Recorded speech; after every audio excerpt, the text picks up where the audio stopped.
प्रदोष के समय पर, उससे पहले लक्ष्मी और दरिद्रता फिर भ्रमण पर निकलती है।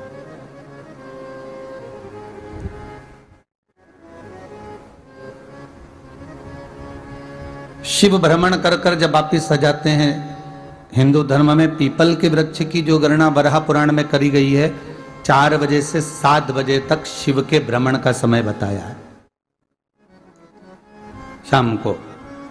तो 7 बजे से लेकर फिर रात्रि 9 बजे तक लक्ष्मी और दरिद्रता फिर भ्रमण पर जाती है। इनका एक समय निश्चित है महाराज। भ्रमण कर कर आ जाना। अब इस बीच में जब लक्ष्मी और दरिद्रता दोनों निकल कर जा रही हैं, तो दोनों एक भाव रख कर जाती हैं कि आज हमको कहां प्रवेश करना है।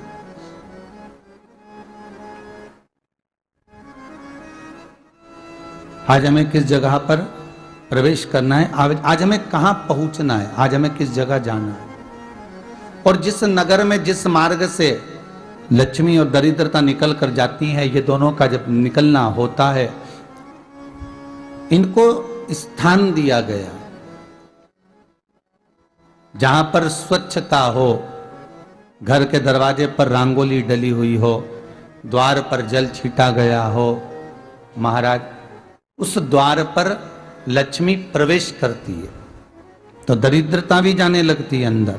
जब दरिद्रता अंदर जाने लगती है तो लक्ष्मी उसको रोक देती है, पहले मैं देखकर आती हूं कि तेरे लिए स्थान है कि नहीं है, तू यहां रुक।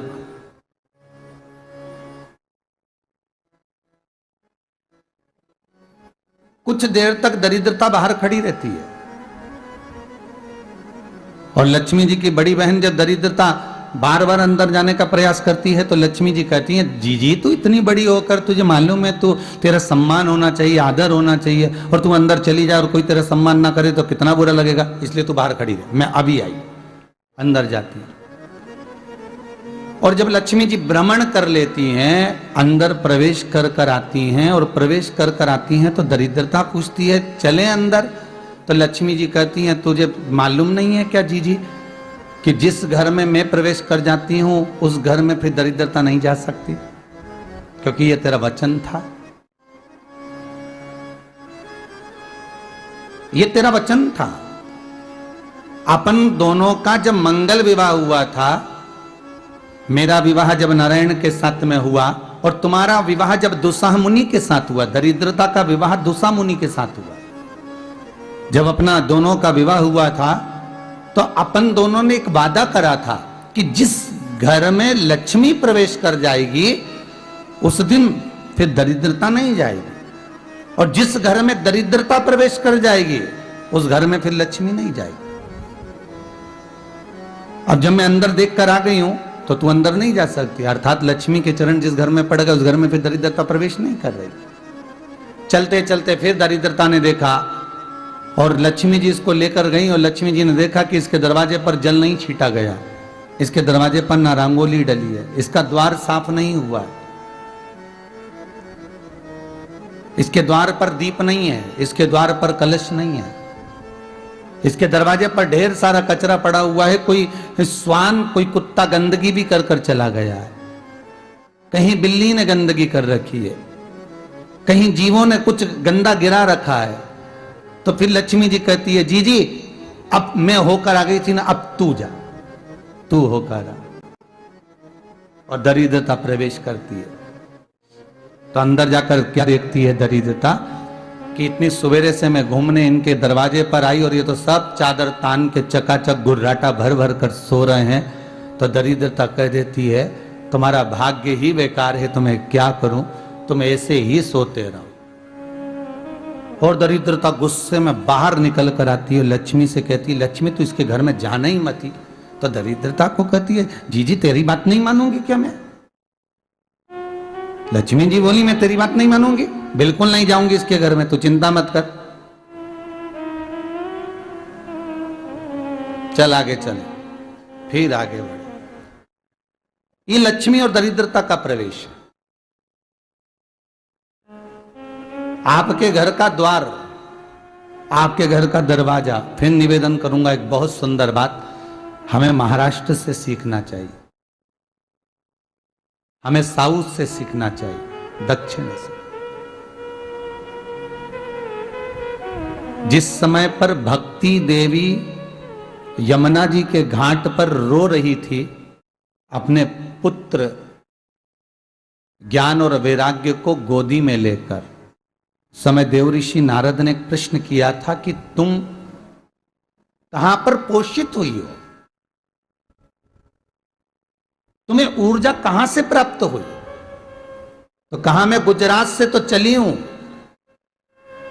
और वहां से चलती चलती भक्ति देवी कहती है मैं बहुत दुखी होकर, बूढ़ी होकर, द्रवित होकर, बड़ी दुख में वहां से चलते चलते जब मैं महाराष्ट्र में पहुंची तो मैंने वहां जाकर देखा कि वहां पर लोग हर पल हर घड़ी ब्रह्म मुहूर्त में उठकर स्मरण करते हैं, नाम जाप करते हैं और दरवाजे पर जल छीट कर रंगोली डालते हैं।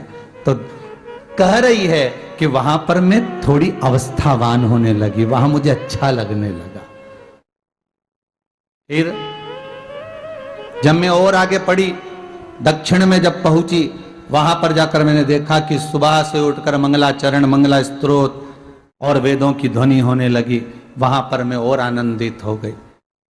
हमें कुछ चीजें महाराष्ट्र से सीखना चाहिए कि वहां रहने वाले जो भगत हैं, वारकरी संप्रदाय के जो भक्त होते हैं, वैष्णव जो धर्म के भक्त होते हैं, उनका नियम है सवेरे के समय घर में पानी है कि नहीं है, पर जब भी वो घर का दरवाजे के बाहर थोड़ा ना थोड़ा पानी तो छींट ही देते हैं। और छींटने के बाद फिर वहां पर अपने यहाँ तो दिवाली पे रंगोली बनती है जी, और वहां पर रोज की रंगोली बन जाती है कि कभी हो सकता है परमात्मा राह भूल कर हमारे घर में प्रवेश कर जाए, इसलिए वहां प्रतिदिन की रंगोली,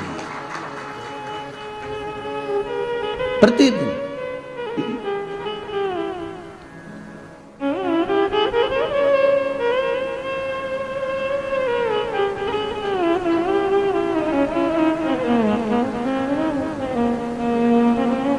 हमें सीखना चाहिए थोड़ा सा। आज के जमाने में तो बहू अपने कमरे की झाड़ू लगा ले, वो ही बहुत बड़ी बात है। हो खड़ी खड़ी बहू ये देखती रहेगी कि नौकरानी सही से झाड़ू लगा रही, वहां से लगा के लाओ, इधर से हेड के ले जाओ, वहां से कचरा सोरो, वहां से पोछा लगाओ। खड़ी रहेगी, उंगली से बताती रहेगी, पर इतना नहीं बनेगा कि सेविका से, नौकरानी से, दासी से कह दे कि तू मम्मी पापा के कमरे की लगा ले, मैं मेरे कमरे की लगा लूंगी, तू जा उधर। थोड़ा दया का भाव अगर होता तो उसके मन में भी आता कि मेरी बड़ी सेठानी तो अपनी जगह पर है, पर छोटी तो सेठानी की भी बड़ी सेठानी है जो मुझ पर करुणा करती रहती है। पर बड़ी तो कहे कि बेटा रहने दे, तू उधर ले जा, जब भाभी के कमरे में देख ले जा, उसके बच्चों का बड़ा फैलारा रहता ना, तू उधर देख ले जा, तो जरा उधर, मां उधर भेज रही है।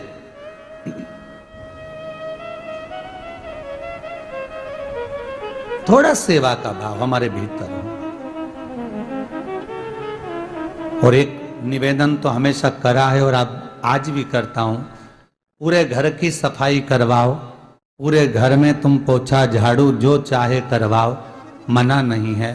पर एक निवेदन है, रसोई घर के अंदर बहू और बेटी ही जाकर भोजन बनाए तो अन्नपूर्णा सदा कृपा करती है महाराज। बहू और बेटी ही।